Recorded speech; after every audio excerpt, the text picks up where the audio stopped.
Six-party talks representatives from South Korea, the U.S. and Japan held trilateral talks in Seoul on Tuesday.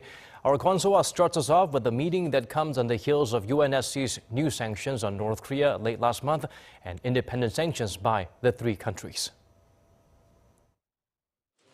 The top nuclear envoys from South Korea, the U.S. and Japan called their meeting in Seoul timely.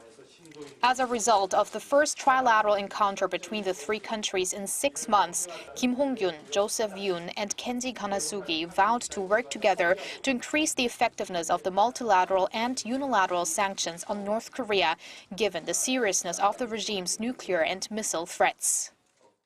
We warn that if North Korea does not give up its nuclear ambitions, it will eventually lead to its own self-destruction. We want the North to realize that denuclearization is its only choice.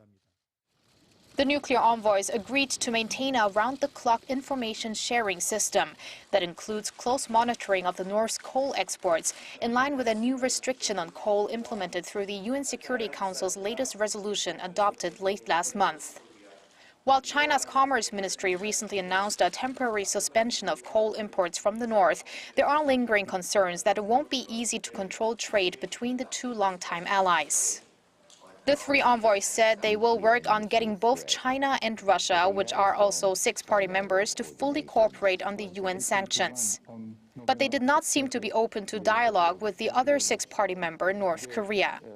Of course, sanctions are a tool, not an end in themselves, and we have long made clear that we remain willing to engage in credible and serious denuclearization talks.